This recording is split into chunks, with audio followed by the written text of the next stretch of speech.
Hello everybody, it's Jayma Malme here. I have a December daily layout for you and I'm going to talk about my plans for this year a little bit. I am actually going to be documenting day one with our little elf, Mr. Scrooge, making his debut. But before we get into my paper selections and the layout for today, I wanted to just briefly talk about my setup for December daily. Now I showed this bin last year and I've pretty much kept it the same. I keep all of this stuff in here year round because let's face it, I was kind of working on last year's album kind of off and on throughout the year, so I wanted to have all this handy. The only thing I've really added is this paper collection from Close to My Heart's last catalog. I wanted to add in here, the Home for Christmas. But pretty much I have the same thing. I've got all of my bigger items, my papers, stacked in the back here. This is a bin that is from Lowe's. It's actually the same bin, but just a little bit bigger as what I use to store my stamps and dies. And then I keep my extra page protectors in here for my 6x8 album. This is like a board that's just kind of for stability so the paper doesn't flop over. And I've got some random papers, lots of gold papers. They are somewhat organized in here. And I will show you, I will link to the video I did last year showing more detail on my plans for last year's December daily and how I organized this. But I have some little plastic sleeves in here to organize paper scraps, and this is just like white paper scraps and some black paper so that those kind of stay together. Now it's gotten a little disheveled over the year, but for the most part it has kept me pretty organized, and I've really liked having these little plastic organizers. They're open on the top and the side. So I've got that still. I've got some things that have just kind of been stashed in here and need to be put in with the correct file folder. I've got flip flaps because I will be using those throughout, a few embellishments, pocket cards, and some other embellishments. Now what I've added, because I've been working on Christmas cards the last couple of months, is some little bins off to the side here that have even more embellishments. I got these little stacking trays from scrapbook.com. I'll link to those for you as well as all the other supplies I'm using down in the description below. I love these. I think I need to get a couple more sets because they're working really well to keep little odds and ends of things that I like to pull in a lot of my layouts. And so I can just keep these out for scrapbook layouts, for cards, for tags, for December daily. I love having all of these little sprigs pre-cut so that I can just grab them. I have a bunch of different types of sprigs. I have some stamped images that are stamped and die cut. And then some of these are like little die cut pieces from collections that I've had that go with the paper collections. And so this has been really, really handy. I also have some of these type of bins, which are from Target. I have these in a few sizes. And so these are for when I have like a larger collection. Like I have, I actually went through all of my Christmas embellishments and I put everything into these little bins. I took them all off of their little sheets because I had a whole bunch of really pretty embellishments that were stuck with their collection in a little paper bag in all different places. Some of them were in that other bin that I showed you, but I decided just to put them all out and keep them out while I'm working on December daily. I've got some title options, and so now I have everything out and in one place, and I find that really helpful. So I'll keep those just off to the side, and then I also keep my sketchbooks in that bin I showed you. Now there are two 6x8 sketchbooks that the creative design team and I have put out. This is from last year. We have the year on it, but it can be used for any year. It has a checklist of prompts for taking pictures, and then these are all 6x8 sketches that have the dimensions and everything. There's 46 sketches. Some of them are pocket page ideas. And then this is the one that we put out this year because this one did so well last year. We decided to put out another one. So this is volume 2. It's not branded for Christmas because it can be used for anything. We decided to keep it open. You can use it for weddings, for baby, anything that you want to do, a 6x8 album, a little travel album, an album that you're making for a gift. And so this is the sketch that I'm going to be using today. This is actually one that I designed And so I'm going to be following that today. And even though there's 2 4x3 photos, I'm going to just alter that little space to be 1 4x6 photo. So I highly recommend having a sketchbook handy when you're doing December daily because it really does make these pages come together more quickly. Now, I did a page similar to this for day 1 last year because this wallpaper is the background of our little coffee bar, and our little elf Mr. Scrooge likes to make his debut on the coffee bar usually. So here is last year's layout, and I decided to use these same papers because I really love the black and white, and I thought that it just really played well with this wallpaper as the accent kind of in the background, because that's a big busy part of the photo for this one and for this one. So I want to make sure that kind of, that the paper works well with it. We also have a lot of red, so I pulled out this red foil paper, but I'm not sure I'm going to use that. I also have these reds, and I'm thinking I'm going to bring in like a gold or silver accent in foil or glitter or something, so I'm not sure I want that in the background. Maybe I could use that for accents, but I'm thinking that I want to just bring in some subtle red to go with this. I think this plaid might even be too much. And you know what? I think this polka dot is too much. I just kind of had this in my scrap pile, thought I would pull it in, but I think I want to just stick to these more simple ones. We also have this like bamboo top to our coffee bar, so I thought that this toffee paper might work well. Now, this is the back of the tree paper, and I like how these lines kind of play off of the lines here. I love this paper. It has all the reindeer's name on it, but I feel like that might be a little bit too busy. We're starting to get busier. We've got a lot of trees, and I think that this might bring in too much pattern. But I think I want to bring in a tiny bit of green because we do have a little bit of green. I might add just a pop of green because we do have a lot of pattern paper in that background, but I also don't want that background to take over the photo because there's a lot going on in the photo. So this is from last year's Christmas collection.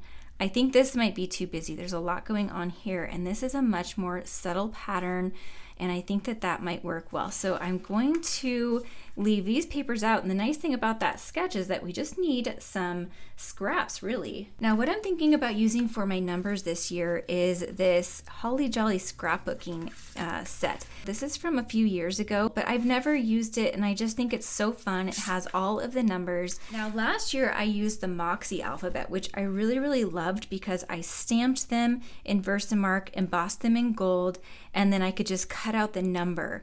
And I was really thinking I might do that again this year, but I thought, you know what, I'm going to try this because I haven't used this set yet. If I end up really not liking it, I'll go back to this Moxie alphabet, but I think I will still stamp these on black with gold embossing powder.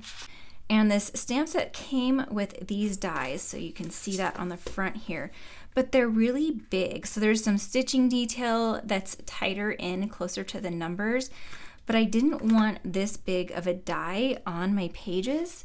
So I pulled out these ones, which are a bit smaller, and I think that both of these would work with even the biggest numbers. So this is one of the stitched circles, and then this is a bit smaller. It's just one of the circles without the stitching detail. And I think even the smaller one will fit some of the biggest numbers. It might cut off just a bit. I don't think it will though. I think I'll be able to fit that whole thing on there. So I think I'm actually going to use this smaller size because I want to keep the numbers a little bit smaller. I don't want them to be super dominating on my pages because my pages are pretty small. One thing I found to be really helpful last year was to just go through and heat emboss and prepare all my numbers ahead of time. So I'm going to go ahead and do that for this year too. That way I don't have to stamp and emboss and do the heat gun and all of that every time I want to do a page. I can just pull them and grab them from my little tray here. All right, so now that I've got my paper selected and my sketch selected, I'm going to go ahead and cut my papers according to the sketch and we'll get started.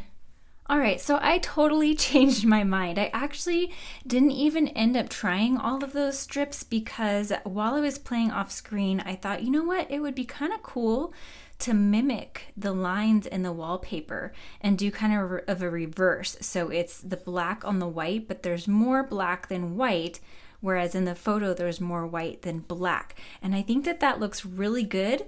And then I'll use the red as my accent. So I've got the red that I had out as my matte.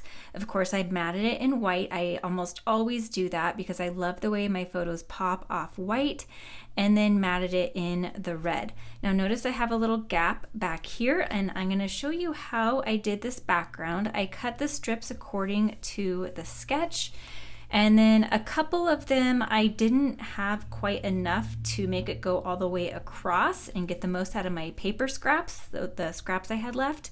I did use black core cardstock, which is a thicker black and it doesn't have the white sides.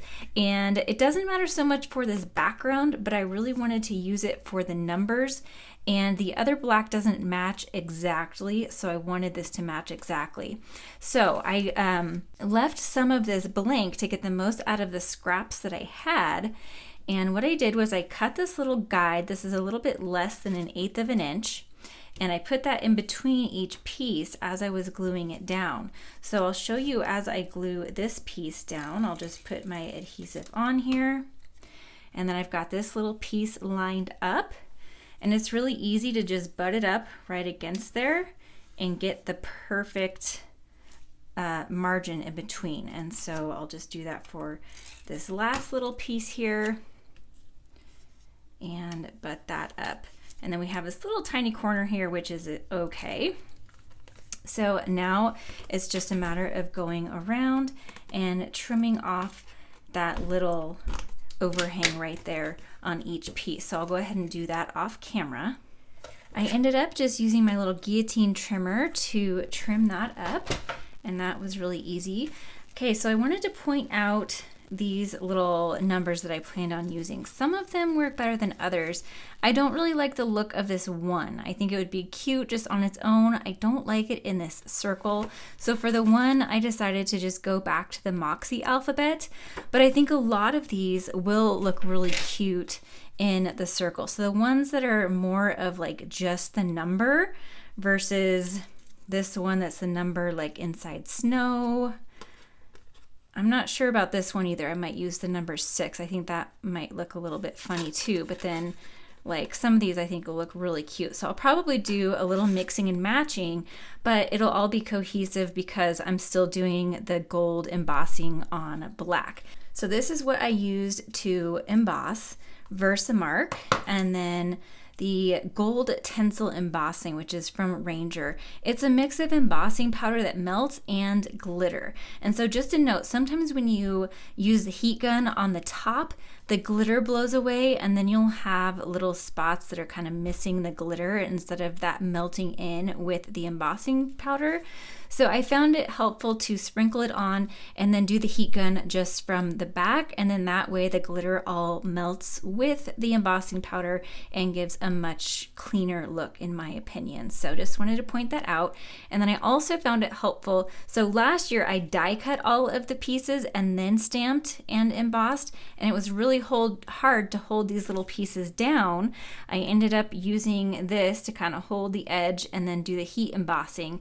So my friend Janice told me, well, what I did was stamp them all on the big paper first and then emboss and heat set, and then you can cut them out. So that's what I'm doing this year, and it was so much easier to heat emboss this one piece and just hold a corner and go around like that rather than each individual piece. So the point in that, heat emboss and then die cut. I decided to reverse the sketch because my photo had some blank spots in the bottom right and top left, and so that's where I wanted to put my embellishments, and I changed the direction of the diagonal lines as well, although that probably wasn't totally necessary. I was deciding between these two stamp sets for my title. I decided to go with this one, which is the Silver Bells Scrapbooking stamp and die set, because it had a die to cut it out. The other one didn't, and I didn't really want to fussy cut it, and I didn't have a place to just stamp it. So I stamped the title the same way I did my numbers, and I really like that it starts the whole album out with a December to remember. And then these are some of those sprigs that were in my little trays that I had off to the side. I chose the bright green to go with the bright green that's in one of those mugs hanging up, although I could have gone with a darker green as well, but I really liked the contrast of the bright green since I have a lot of black and dark in the rest of the layout. That little bow is from the Silver Bells card making workshop kit. I just love that little bow, and I love the other dies and stamps that come in that kit as well. These leaves that I'm using are from the Sprigs and Leaves Slimline die, which is retired. It's from a couple of catalogs ago, but oh my gosh, it's just one of my go-to dies still. It cuts a slimline background, and then all of the leaves fall out of it too, and it's just one of my favorites. So in the sketch, it had the title on the bottom like I did. I just reversed it. And then it had a few little banners up in the top. Now, you don't have to take the sketches literally. You don't have to put banners.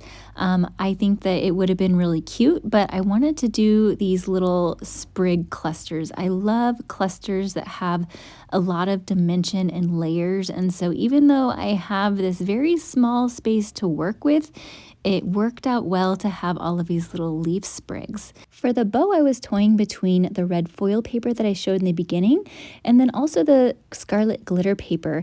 And I ended up going with the scarlet glitter paper because I found some other scarlet embellishments for this bottom cluster so they would work well together.